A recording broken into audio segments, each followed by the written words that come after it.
साफ साफ हेमंत सोरेन ने कहा कि मैं ग्रेजुएट को 5,000 रुपये दूंगा, पोस्ट ग्रेजुएट को 7,000 रुपये दूंगा। दिया आपने? नहीं दिया। मैं 5 साल तैयारी करता हूं लेकिन पेपर लीक हो जाता है। तो क्या नीति नियम है ये? 25 साल, 24 साल, फिर 30 साल और फिर 40 साल हो जाएंगे राज्य के विभाजन के, लेकिन आपके पास कोई रोड मैप नहीं है साहब। लोकतंत्र क्रांतिकारी मोर्चा के केंद्रीय अध्यक्ष हैं अल्पसंख्यक मोर्चा के रिजवान क्रांतिकारी, मतलब जयराम महतो के साथ शुरुआत से क्रांति में ये रहे हैं। कई सारे आंदोलन इन्होंने किया है और साथ में फिर से ये जेल भी गए। और अभी जो लोकसभा चुनाव में इनकी भूमिका महत्वपूर्ण रही थी, पार्टी को जो 8.3% मिला वोट, और जो आगे विधानसभा चुनाव की तैयारियां हैं इसमें भी इनकी भूमिका इम्पॉर्टेंट रह सकती है। इसी बारे में हम लोग उनसे बात करेंगे कि जो झारखंड लोकतंत्र क्रांतिकारी मोर्चा की जो आगे की रणनीति है, आगे की पॉलिटिक्स है, आगे की बात है, वो क्या है, झारखंड के विकास में ये क्या खुद को कहाँ देखते हैं या झारखंड को कहाँ देखते हैं, इसके बारे में बात करेंगे। नमस्कार रिजवान जी। आपका भी जोहार। ये जो जैसे आपके इलेक्शन अभी जो लोकसभा वाला कंप्लीट हुआ उसमें आपके पसंद पार्टी को पॉजिटिव ठीक ठाक मिल गया। तो अभी आने वाला है विधानसभा चुनाव, इस महीने घोषणा हो जाए, अगले महीने घोषणा हो जाए, जितनी जल्दी हो जाए, तो इसमें आपकी तैयारी का आपको क्या लगता है कि किस पोजीशन में आप लोग हैं? नहीं, बेहतर हम लोगों ने, देखो हमने कहा था कि हम एक विचारधारा के साथ हमारी उत्पत्ति हुई है या हमारा आना हुआ, हम लोग बिल्कुल विचारधारा के साथ में आए हैं कि आखिर इस राज्य के लिए जो नीति नियम होना चाहिए, जो अनेकों राज्य में, आप उड़ीसा चले जाओ, छत्तीसगढ़ चले जाओ, बंगाल, सबों की एक अपनी नीति है, एक नियम है, एक सिस्टम है, लेकिन ये प्रदेश चारागाह बना हुआ है सर। हमने कहा था कि आप मुख्यमंत्री बदल दोगे, विधायक बदल दोगे, विधायक बनाओगे, MP MLA बनाओगे, लेकिन नीति नियम कब बनाओगे, ये सवाल है। और इस सवालों के साथ में हम लोगों की उत्पत्ति हुई और बेहतर रूप से हम लोग इस बार प्रदर्शन करने को तैयार हैं, कमर कस के तैयार हैं विधानसभा के। मतलब लोकसभा चुनाव में राष्ट्रीय मुद्दे थे, लोकल भी इश्यूज थे, तो आपने राष्ट्रीय उठाए, लोकल उठाए, वो अलग बात है। इस विधानसभा चुनाव में आपके इश्यूज क्या है, किन मुद्दों पर आपकी बात होगी, आप लोगों से इंटरेक्ट करेंगे, वो मुद्दे क्या हो? नहीं, देखो हमने कहा है कि आखिर डोमिसाइल नीति क्यों नहीं लागू होती है। ठीक है, मैंने कहा है कि हम लोगों ने नारा दिया था कि 1932 जो खतियान है वो हमारा परिचय, हमारा पहचान है। ठीक है, मैं मानता हूँ बहुत सारी इसमें लोगों को दिक्कतें पेश आने लगीं कि भाई हमारे यहाँ सर्वे 64 में हुआ है, अनेकों जगह पर अलग अलग जगह पर अलग अलग सर्वे हुआ है। ठीक है, आप सर्वे को मान्यता दो, मैं इस विषय पर नहीं जाना चाहता कि कोल्हान में 64 में हुआ है, धनबाद में कहीं और हुआ है, और छोटा नागपुर, आप कह सकते हैं पलामू प्रमंडल में अलग हुआ है, सबका सर्वे अलग है, मैं मानता हूँ इस बात को। लेकिन आप एक सेंटर पॉइंट रखो 1932 को, और उसके बाद जहाँ जहाँ जो सर्वे हुआ है उसके हिसाब से लोगों को आइडेंटिफाई करो। ये हमारा मांग है कि मैं इस मुद्दे के साथ में आऊँगा। भूमि का मामला है कि आखिर हमारे जो भूमि अधिग्रहण नियम है उसको अभी तक पारित नहीं हुआ है। आप देख लो, नौजवानों का सबसे बड़ा मुद्दा है पलायन।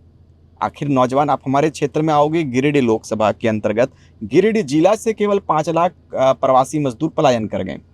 बदले में उनको क्या मिलता है सौगात? प्रदेश को, उनके लोगों को क्या मिलता है, उनके परिवार को क्या मिलता है? उनके परिवार के लोगों को मिलता है उनका डेथ बॉडी। क्यों? कि भाई एक गरीब का बेटा 2 जोन रोटी के लिए प्रदेश में उनका व्यवस्था नहीं है। राज्य के मुखिया को शर्म आनी चाहिए। मैं तो स्पष्ट बात करता हूं कि भाई आपको समझ आनी चाहिए कि इतने बड़े 3.25 करोड़ जनमानस ने आपको आशीर्वाद देकर शीर्ष देने का काम किया, सिंहासन दिया है, बदले में राज्यवासियों को आपने क्या दिया? ये बड़ा मुद्दा है। और आखिर पलायन क्यों लोग करते हैं? कोयला आपके यहाँ है, सोना आपके यहाँ है, अबरक आपके यहाँ है, सारा मिनरल्स आपके यहाँ है 40%, लेकिन आप देख लो भाई कोई नीति नियम नहीं। आ रहे हैं चरागाह की तरह कोयला को। बिल्कुल, आप धनबाद आओगे तो आपको पता चलेगा कि हमारे ज़मीनों को, जो हमारा खेतियर भूमि था, जहाँ हम लोग खेती करते थे, जहाँ पर हमारे लोग, हमारे पूर्वज धान उगाया करते थे, तरह तरह की खेतियाँ हुआ करती थी, आज देख लो वहाँ जाओगे आप तो बिल्कुल कोयले को निकाल कर और उसे खंडहरा नुमा बनाकर छोड़ दिया गया है। बॉडी वहाँ पर किसी का मर भी जाता है तो मुझे लगता है कि आता पता नहीं चलेगा सालों साल तक। ये सवाल है कि आखिर उस कोयले को निकालते हैं आप, लेकिन उसे भूमि को जो नियम है, आप कोयले पर जाओगे तो यदि कोल एक्ट पढ़ोगे तो उसमें पता है, उसमें साफ साफ अंकित किया हुआ है कि कृषक से, यानी किसान से आप खेत को, ज़मीन को लो और फिर से कोयले को निकालकर खेती लायक ज़मीन बनाकर किसान को देने का प्रावधान है। लेकिन देख लो आप, इस पर कोई बात नहीं करता है, तो भाई हम कब तक चले जाएंगे? 88,000 शहादत के बाद इस राज्य की तस्वीर बनी है साहब, और 88,000 शहादत हमारे पूर्वजों ने दिया है। इस दिन के लिए नहीं दिया था कि राज्य में आएंगे सारे लोग और चरागाह में चरेंगे और चले जाएंगे। राज्य के लिए अपनी नीति नियम होनी चाहिए। बिल्कुल हम लोग मरकज़ के तैयार हैं सर, फिर से एक बार शहादत देने की आवश्यकता पड़ेगी, युवा तैयार हैं और हाँ बिल्कुल इस पर हम लोग विचार करते हुए और बेहतर तरीके से बिल्कुल प्लानिंग के साथ में इस बार 2024 में विधानसभा चुनाव युवा लड़ेंगे और झारखंड में अपनी सरकार को हम लोग बनाने का काम करेंगे। झारखंड को बने हुए लगभग 25 साल होने को है, तो 25 साल में आपको क्या लगता है कि झारखंड के विकास का एक जो खाका खींचा या जो भी हुआ वो कितना सफल रहा, कितना झारखंड के लोगों के लिए रहा या कितना कैसा रहा, वो आपकी नज़र से? नहीं बिल्कुल, मैं देखो मैं स्पष्ट बात करता हूँ। आप झारखंड के परिदृश्य पर यदि बात करोगे तो मुझे लगता है कि आज 24 साल का प्रदेश तैयार हो गया है। एक बेटे का यदि घर में जन्म होता है तो वो 24 साल का जवान हो जाता है। लेकिन ये प्रदेश भाई मैं बिल्कुल ये कहना चाहूँगा कि आप शहीदों पर ही बात कर लीजिए। बिरसा मुंडा के वंशज कहाँ है, शेख भिखारी के वंशज कहाँ है, फूलो झानो का वंशज कहाँ है। ये क्रांतिकारी थे, इन्होंने अंग्रेजों के साथ मुकाबला किया, अंग्रेजों के साथ लड़ाई लड़ी और उस वक्त अंग्रेजों के काल से ही झारखंड राज्य का, झारखंड प्रांत का मांग हो रहा था। आप चले जाएंगे शेख भिखारी के इतिहास को यदि आप पढ़ोगे तो शेख भिखारी ने चूटूपाली में उन शहादत दे दिया अपना, लेकिन आज देख लीजिए नाम को मिटा दिया गया, उनके परिवार कहाँ है कोई। बिल्कुल मैं स्पष्ट कहना चाहूँगा, स्पष्ट कहता भी हूँ, हर मंच के माध्यम से मुझे जब भी मौका मिलता है मैंने अपनी बातों को रखा है कि ये राज्य में सरकारें आती चली गई, सरकारें बनती चली गई, लेकिन एक गंगिया का परिवार किस रूप में भरण पोषण कर रहा है, एक गरीब का बेटा किस रूप में पढ़ाई कर रहा है, कैसे वो पढ़ता है 5 साल 6 साल ये राजधानी रांची में आकर। सर मैं कहूँगा आप लोगों से भी, आपके चैनल के माध्यम से मैं इस बात को कहूँगा कि कम से कम छात्रों से भी कभी आप एक बार इंटरव्यू लोगे तो आप वो उनके दर्द को आप यदि लोगों को दिखलाएंगे, आप सरकार को अपने माध्यम से दिखलाओगे तो उनका दर्द साफ दिखता है कि भाई मैं 5 साल तैयारी करता हूँ लेकिन पेपर लीक हो जाता है। तो क्या नीति नियम है ये? 25 साल 24 साल फिर 30 साल और फिर 40 साल हो जाएंगे राज्य के विभाजन के, लेकिन आपके पास कोई रोड मैप नहीं है साहब। मैं एक अधिकारी के पास में बैठा था, जिला का कलेक्टर था, मैंने कलेक्टर थी, मैं उनके पास गया, मैंने बहुत सारे सब्जेक्ट पर बात विचार हुई तो उन्होंने साफ कहा कि रिजवान जी आपके नेताओं के पास विज़न नहीं है, आपके नेताओं के पास कोई रोड मैप नहीं है। हम लोग भी चाहते हैं, अधिकारी भी चाहते हैं कि अच्छे लीडर आएँ, अच्छे कार्यों को करें, लेकिन उन लोगों को कार्यों से कोई मतलब नहीं है। नेता आते हैं, जीत कर जाते हैं और बिजनेस करते हैं कोयला का, बड़े बड़े बिजनेस है। आप विदेश चले जाओगे, हमारे ऐसे ऐसे यहाँ झारखंड में लीडर्स हैं, ऐसे ऐसे MP MLA हैं जिनका कारखाना, खुद का कारखाना, बड़ी बड़ी कंपनियों का कारखाना उनका ऑस्ट्रेलिया में है। तो इस दिन के लिए राज्य का विभाजन नहीं हुआ था। हम हमेशा कहते हैं कि इस दिन के लिए राज्य का विभाजन नहीं हुआ था। अफसोस लगता है, दिल में दर्द होता। हमने कहा था कि हंसी की भाषा नहीं लिखी है, ना ही गज़ल सुनाता हूँ और कविता लिखनी नहीं है आती, चीखें लिखते जाता हूँ और राज्य मेरा जल रहा है, आग लगी है सीने में और हुक्मरां सब व्यस्त दिखे हैं खून गरीब का पीने में। तो हिंदू या मुस्लिम का पक्ष नहीं मैं लाया हूँ, घायल झारखंड चीख रहा है, चीख सुनाने आया हूँ। ऐसे ये तो हो गई 25 साल की बात। पिछले 5 सालों में देश आगे बढ़ा, अलग अलग राज्य आगे बढ़े, झारखंड में भी एक नई सरकार आई, नई सरकार बनी और वो पूरे 5 साल चली है।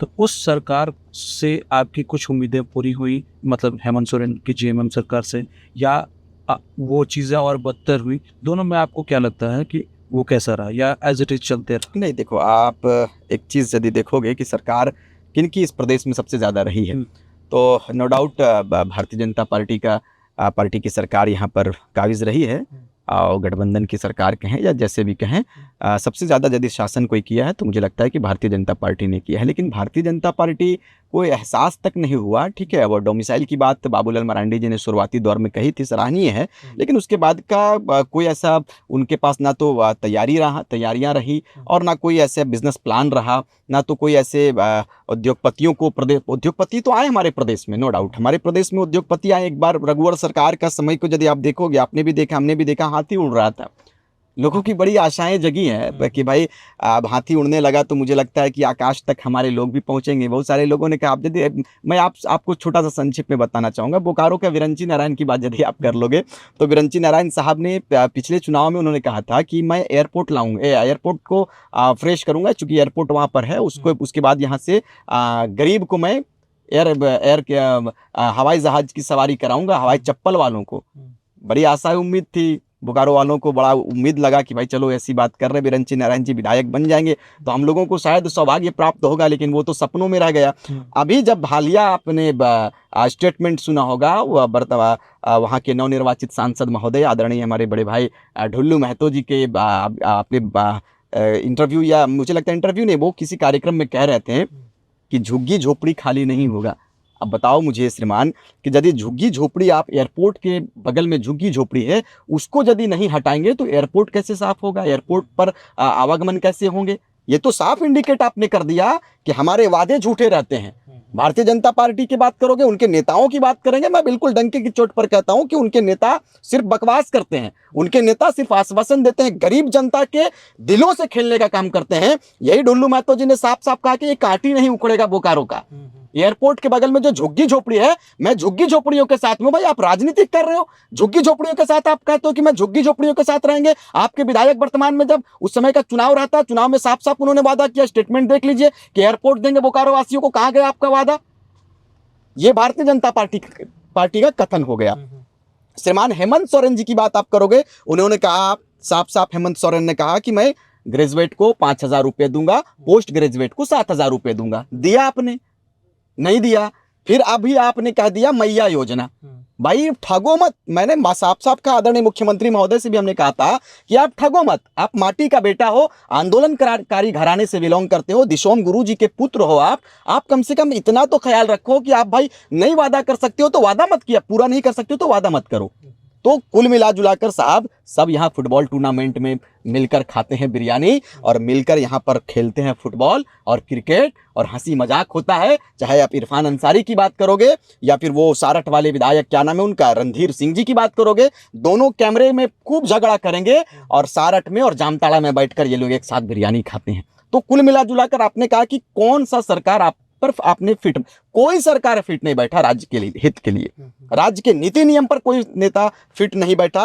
अब झारखंड वासी युवाओं के ऊपर बिल्कुल टिकटिकी निगाह से देख रहा। आप देखो हमारे कार्यक्रम में, यदि हमारे कल के कार्यक्रम में आप आए होंगे शायद, तो आप देखोगे हजारों की संख्या में आप आदिवासी समाज का बेटा, दलित समाज का बेटा, पिछड़ा वर्ग, अति पिछड़ा वर्ग, मुस्लिम वर्ग का, महतो भाई का, सारे लोगों का वहां पर आना हुआ और सारे लोगों ने हुंकार, हम लोगों ने जो बात रखी, सभी ने बिल्कुल कदम ताल करके कहा और सबों ने आशीर्वाद दिया और कहा कि झारखंड का नवनिर्माण का जिम्मा आप लोगों के कंधों के ऊपर है। तो बिल्कुल हम लोग कमर कस के तैयार हैं। आशीर्वाद माओं का मिला है, आशीर्वाद बहनों का मिला है, इतिहास रचेंगे और झारखंड को सुंदर बनाएंगे। तो इस आशीर्वाद के साथ आप कितनी सीटों पर चुनाव लड़ेंगे? बिल्कुल, अभी हमने कहा था कि स्टार्टिंग में हमारा 6 लोकसभा संसदीय क्षेत्र पर हम लोगों ने चुनाव लड़ा है। जयराम महतो जी की अगुवाई में हम लोगों ने चुनाव लड़ा है। बिल्कुल नो डाउट 6 लोकसभा में हमने 8 लोकसभा है ना, 8 लोकसभा।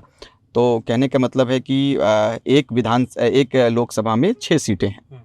तो 8 सती 8 छक 48, ये 48 सीट तो कन्फर्म है। उसके बाद से फिर हम लोगों ने मूल्यांकन किया, पलामू प्रमंडल में भी हम लोग चुनाव लड़ेंगे और कुल मिला जुलाकर 60 सीटों पर बात बनी है। अभी तक 60 सीट है और यदि फिर से ऐसी बात बनती है तो हम लोग 81 विधानसभा में भी चुनाव लड़ने से बिल्कुल बेहिचक लड़ेंगे। चर्चा ये चल रही है कि आप चंपई सोरेन जी के साथ संपर्क में हैं या आपका गठबंधन उनसे हो सकता है? नहीं, बिल्कुल ये तो कोर कमेटी का निर्णय है। अब बिल्कुल अभी तक तो ऐसा चंपई सोरेन जी का हम लोगों के पास कोई ऐसा सूचना मिला नहीं है। लोग ऐसे ही बल्कि सोशल मीडिया में बात कह देने मात्र से नहीं होता है। मुझे लगता है कि आज कई एक दिनों से ये चर्चाएं चल रही हैं कि जेबी कैसे से संपर्क करेंगे और तीसरे मोर्चे की तलाश में चंपई सोरेन जी बिल्कुल वो अनुभवी हैं। और मैंने शुरुआती दौर में कहा था, तमाड़ में हमारी एक सभा थी, वहाँ पर मीडिया साथी ने हमसे सवाल किया कि चंपई दा के साथ में ये क्या हुआ। हमने कहा गलत हुआ है, 2 महीने रुक जाने से बहुत बड़ा कुछ ऐसा हो नहीं जाता। अच्छे सिस्टम से चल रहे थे, अनुभवी थे, मौका देना चाहिए था, उनके साथ गलत हुआ है। ठीक है, वो उनका निजी मामला, उनकी पार्टी का निजी मामला है। जब हमारी पार्टी पर कुछ ऐसी बातें होंगी तो हम लोग इस पर विचार करेंगे। तो इसमें जैसे कि मान लीजिए कि अभी आप 60 सीटों पर कंपाइन हो रहे हैं या 70 जा रहे हैं या पूरी सीटों पर नहीं जा रहे हैं, तो आप एक तरह से थर्ड मोर्चे की तरफ ही काम करेंगे। जेएमएम, कांग्रेस, आरजेडी के साथ एक साइड से बीजेपी आज, तो क्या मतलब लग रहा है कि अगर सीटें अगर आपकी कम हो गई या ये दोनों गठबंधन अगर सरकार बनाने की स्थिति में रहे और आपके विधायकों की ज़रूरत आ पड़ी, तो आप किसी को सपोर्ट करेंगे दोनों में से? भाजपा के गठबंधन को या जेएमएम के गठबंधन को? नहीं, ये हमारे संसदीय बोर्ड का निर्णय होगा सर। मैं पार्टी का सिपाही के रूप में कार्य कर रहा हूँ। निर्णय हमारे संसदीय बोर्ड लेते हैं और बिल्कुल ये सब्जेक्ट जब होगा, जब वैसी स्थिति आएगी तो उस वक्त का निर्णय क्या होगा, मैं अभी इस पर मूल्यांकन नहीं करना चाहता।